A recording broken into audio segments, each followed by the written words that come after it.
आज हम पर्यायता का वीडियो लाए हैं जो एनसीईआरटी बुक पर आधारित है, जिसमें एक्सरसाइज 15.1 का सॉल्यूशन किया जाएगा। जिसमें सबसे जान लेते हैं पर्यायता है क्या।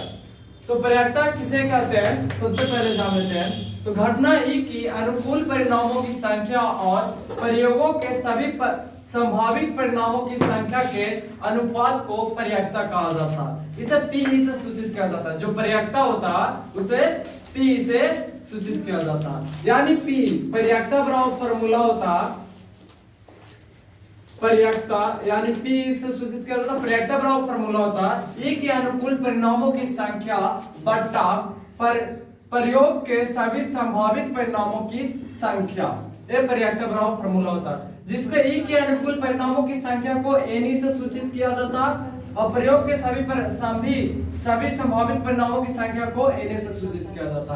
तो इसको शॉर्ट में पर्यायता बराबर फॉर्मूला निकल जाता पी बराबर एन बाई एन, जिसमें आ गया था कि एक निश्चित घटना की पर्यायता का मान एक होता है। जो वैसी घटना जो पर्यायता उसको घटित हो सके उसका मान एक होता है। एक असंभव घटना की पर्यायता का मान 0 होता है। यानी वैसी घटना जो पर्यायता नहीं घटित होने के लिए दर्शाता है उसका मान हमेशा 0 होता है। घटना ई की पर्यायता एक ऐसी संख्या यानी पी की 0 बिलोंग टू पी बराबर 1 यानी घटना पर्यायता का जो मान होता है जो 0 से 1 के बीच में होना चाहिए पर्यायता का मान। तो वह घटना जिसका केवल एक ही परिणाम हो उसे प्रारंभिक घटना कहते हैं। यानी वैसी घटना जिसका केवल एक परिणाम हो उसे प्रारंभिक घटना कहते हैं। इसकी प्रयोग की सभी प्रारंभिक घटनाओं की सभी घटनाओं की पर्यायता का योग एक होता है। यानी वैसी घटना जिसको केवल एक परिणाम हो उसे प्रारंभिक घटना कहते हैं, उसका कुल योग भी एक ही होता है। पर्यायता ई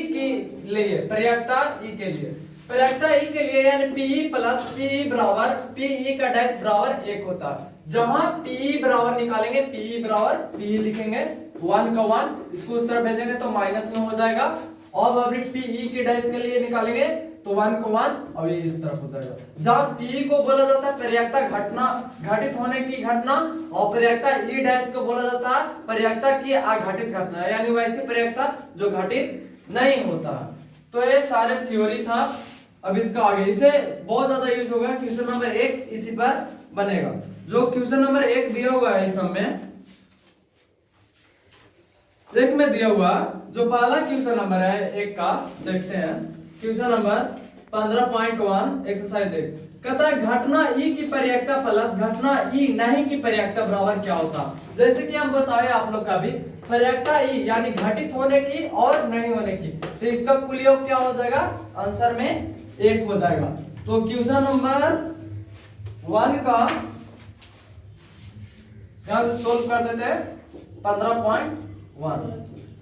क्वेश्चन नंबर 1 जो कहता कि घटना ई की पर्यायता प्लस घटना ई की नहीं पर्यायता, यानी जो हमको क्वेश्चन नंबर 1 पूछ रहा है इसको हल में कह रहा है कि सिंपल देखा जाए कि पी प्लस पी ई की डैश का मान कितना होता। तो जैसे पी प्लस पी डैश का मान 1 लिखा हुआ तो इसका आंसर हो जाएगा 1। क्वेश्चन नंबर 2 देखा जाए कहता है उस घटना की पर्यायता जो घटित नहीं हो सकता, वो उस घटना की पर्यायता बताएं जो घटित नहीं हो सकता उसका मान क्या होता है, खाली स्थान दिया हुआ। और ऐसी घटना क्या कहलाती है। तो हम आप लोग यहाँ लिखा है कि एक असंभव घटना की पर्यायता 0 होता है। यानी वैसी पर्यायता जिसका घटित नहीं हो सकता उसको मान 0 होता है। तो पहला हो जाएगा, दूसरा के आंसर हो जाएगा उसका पहला खाली स्थान में भराएगा 0। और ऐसी घटना को क्या कहते हैं, तो असंभव घटना कहते हैं, असंभव घटना। ये आंसर हो गया। अब तीसरा देखते हैं। तीसरा जो कहता उस घटना की पर्यायता क्या होगा जो निश्चित घटित हो और ऐसी घटना क्या कहलाती है। तो लिखाए हैं कि एक निश्चित घटना की पर्यायता का मान 1 होता है और जो पर्यायता निश्चित ही घटती है उसको निश्चित घटना कहा जाता है। तो इसका आंसर हो जाएगा 1 और निश्चित घटना होगा, निश्चित घटना। अगला क्वेश्चन नंबर 4 देखा जाए। क्वेश्चन नंबर 4 का था कि किसी प्रयोग के सभी प्रारंभिक घटनाओं का योग क्या होगा। किसी प्रयोग के सभी प्रारंभिक घटनाओं का योग क्या होगा। तो यहाँ पांचवा में आप लोग का थ्योरी लिखा है, वह घटना जिसमें केवल एक परिणाम हो उसे प्रारंभिक घटना कहते हैं, और प्रारंभिक घटना के योग हम बताएं एक। तो इसलिए इसका आंसर हो जाएगा क्वेश्चन नंबर 4 का 1 का 4 का एक आंसर हो जाएगा। अब 5 देख लिया जा। 5 कहता कि किसी घटना की पर्याप्तता खाली स्थान से बड़ी या उससे बराबर होती है तथा खाली स्थान छोटी होता है। यानी पांचवा कहने का मतलब है कि जो पर्याप्तता का मान होता है जो कहां से कहां तक होता है। तो ये चौथा पॉइंट में हम आप लोग के लिखाएंगे पर्याप्तता का मान कहां से कहां होता है। तो पर्याप्तता का मान 0 से लेकर 1 के बीच में होता है। तो इसका आंसर हो जाएगा 0,1। ये पहला क्वेश्चन का आंसर हो गया। और क्वेश्चन नंबर 2 देखा जा। क्वेश्चन नंबर 2 है 2 का पहला कहता है एक कार ड्राइवर कार चलाने का प्रयत्न करता है, कार चलना प्रारंभ हो जाती है या कार चलना प्रारंभ नहीं होती है। इसमें बताता है, इसका क्वेश्चन है, इसमें हम लोग का गेसिंग करना है। मान लिया जाए कि एक कार है कोई इस तरीके से, इसका कोई ड्राइवर है चलाने के लिए बैठता है, तो उसका मर्जी रहेगा तब ना चलावेगा या नहीं चलावेगा, तो उस पर डिपेंड करता है। तो इसलिए इसका आंसर हो जाएगा संप्रायिका।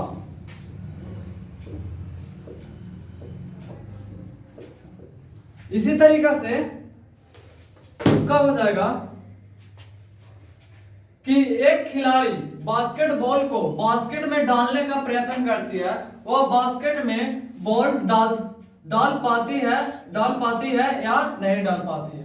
तो सेम इसी तरीके से एक बास्केटबॉल कोई प्लेयर है वो बास्केटबॉल खेलता होगा, तो बास्केटबॉल खेलना स्टार्ट करता होगा, तो बास्केटबॉल नहाता है या नहीं नहाता, ये तो संभव और असंभव दोनों घटना की तुलना कर रहा है। इसलिए इसका भी आंसर हो जाएगा संप्रायिका।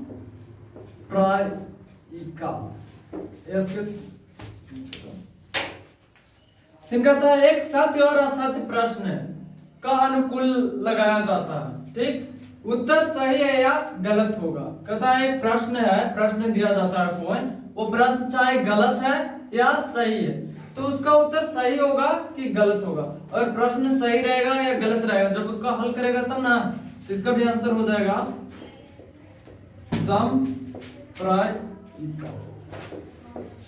अब अगला एक बच्चे के जन्म होता है, वह लड़का है या लड़की। अब एक बच्चा जन्म लेता है तो वह लड़का है या लड़की, अगर वहां पर जो पता कर सकता है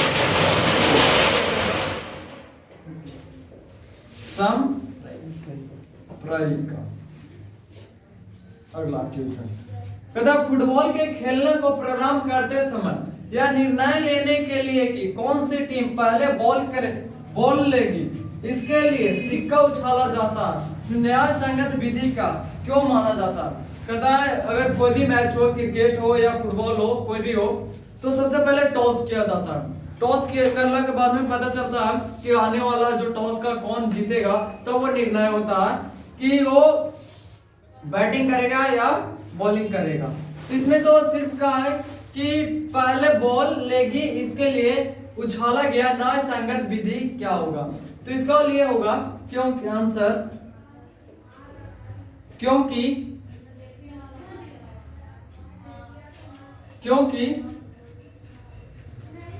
क्योंकि जो सिक्का उछालना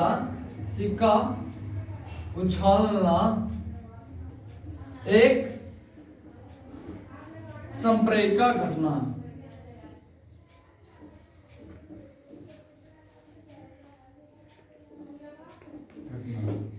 क्योंकि वो सिक्का उछालेगा तबे परिणाम निकलेगा कि कौन बॉलिंग करेगा या कौन बैटिंग करेगा। अगला क्वेश्चन है कि निम्नलिखित में कौन सी संख्या घटना की पर्यायता नहीं हो सकती है। अब बताना है, जैसे कि हम पर्यायता का मान लिखा है, जो पर्यायता का वैल्यू होता है जो 0 से ग्रेटर है p से 1 तक होता है, यानी पर्यायता का वैल्यू होना चाहिए 0 से 1 तक होना चाहिए, यानी माइनस में कभी भी नहीं होना चाहिए। तो देखेंगे कि ये कुछ है माइनस में, तो आंसर में हो जाएगा B। अगला कह रहा है क्वेश्चन नंबर 5 कि यदि p बराबर 0.05 हो तो e नहीं की प्रयक्ता क्या होगा, यानी घटना नहीं होने की। जैसे मैं एग्जांपल इसको हल करता हूं तो एक फार्मूला लिखा थे p plus p e dash बराबर 1, तो e डैश इसका निकालने के लिए बोला है तो p बराबर हो जाएगा 1 माइनस p e का डैश यानी नहीं बराबर, तो इसका बराबर हम निकालेंगे तो 1 का 1 माइनस p का वैल्यू कितना दिया हुआ है 0.05 दिया हुआ। अब एक पैसा 1 रुपए में कितना पैसा होता है 100 पैसा, यानी 100 पैसा में 5 जाएगा तो कितना बचेगा 95 बचेगा, तो 0.95 आंसर। अगला कहता है क्वेश्चन नंबर 6, कहता है एक थैला में केवल नींबू की महक वाली मीठी गोलियां मालिनी बिना थैले में झाके उनमें से एक गोलियां निकालती है तो इसकी क्या प्रयक्ता होगी कि वह निकाली गई गोलियां संतरे की होगी या नींबू की होगी। पहला में बोल रहा है संतरा की होगी या नींबू की होगी, तो इसको हल करता हूं। हल करेंगे तो सबसे पहले मान लेते हैं पहला के लिए, माना कि संतरा की कुल गोलियां n है, लेकिन थैला में संतरा की कुल गोलियां कितना कुछ भी नहीं है, तो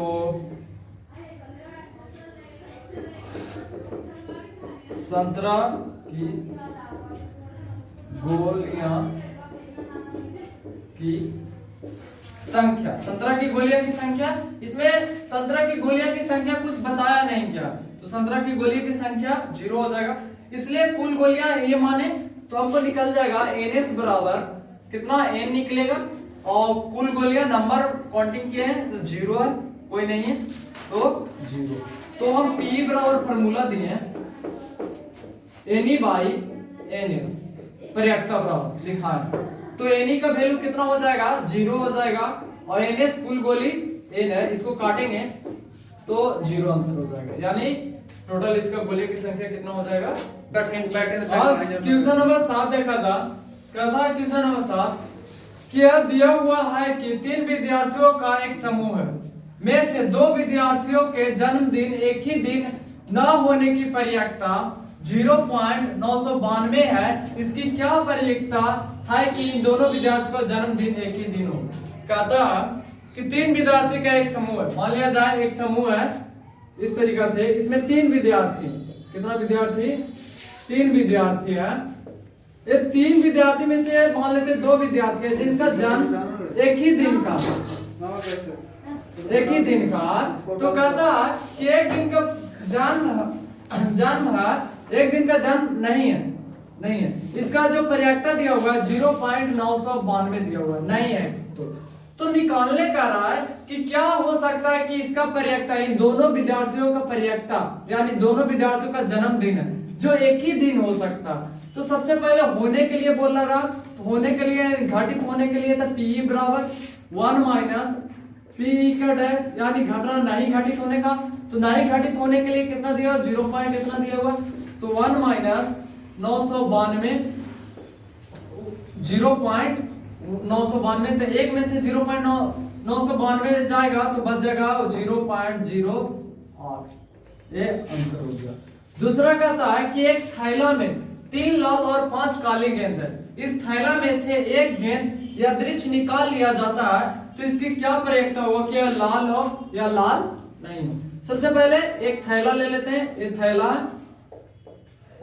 थैला में 3 लाल गेंद है, 3 लाल गेंद है, 5 काली गेंद है, 5 काली गेंद, 5 काली गेंद, तो कुल गेंद थैला में हो जाएगा कितना, कुल गेंद हम निकालेंगे थैला में, तो इसको जोड़ देंगे तब कुल निकालेगा, यानी 5 और 3 8 गेंद कुल थैला में है, तो कुल को ns बोला जाता है, ns बराबर हमको 8 निकल जाएगा जो दिया हुआ।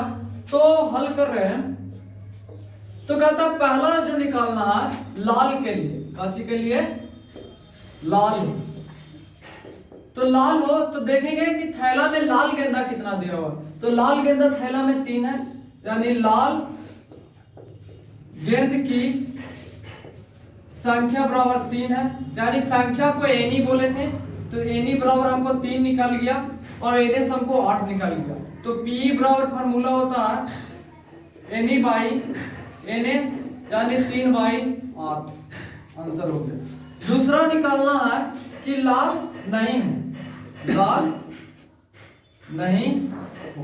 सबसे पहले थैला में देखेंगे 5 लाल है और 3 काली है, ठीक, तो लाल नहीं हो, लाल को थैला में से हम हटा देंगे तो बच जाएगा कितना, कौन गेंद, काली। तो लाल हटाने पर जो गेंद की संख्या बच जाएगा, गेंद की जो संख्या होगा वो 5 बच जाएगा, और टोटल गेंद की संख्या कितना है, 8 है। तो एनी हमको निकल गया 5 और एनएस कितना दिया हुआ है 8, तो पी बराबर प्रयाक्ता बराबर एनी बाई एनएस, यानी 5/8 हो जाएगा आंसर। अगला क्वेश्चन देखा रहा, क्वेश्चन नंबर 9, जो कह रहा है कि एक डिब्बा में 5 लाल कंचे अंडा को बोला जाता है जो तनिकों में खेला जाता है, 8 सफेद कंचे और 4 हरे कंचे हैं। इस डिब्बा में से एक कंचा यादृच्छिक निकाल लिया जाता है, तो इसकी क्या प्रयोक्ता होगा कि गेंदा पहला में लाल है, दूसरा में सफेद है, तीसरा में हरा नहीं है। एक डब्बा है इस तरीका से, इस डब्बा में कहता कि 8 सफेद गेंद है, 8 सफेद, 5 लाल और 4 हरा गेंद दिया हुआ है।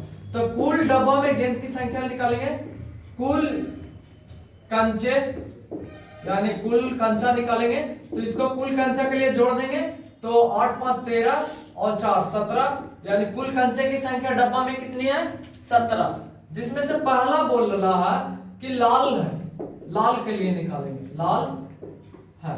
तो लाल कंचे की संख्या कितनी है, कंचे की संख्या बराबर, यानी हमको जो एनएस निकल गया है जो 8 है, तो लाल कंचे की संख्या कितनी, सॉरी एनएस हमको 17 हो जाएगा, लाल कंचे की संख्या 8 है तो 8 दे देंगे, यानी निकल गया एनी बराबर निकल जाएगा जो 8 हो जाएगा, और एनएस कितना निकला है हमको 17, तो पी बराबर हो जाएगा पहला एनी बाई एनएस, यानी 8/17 पहला आंसर।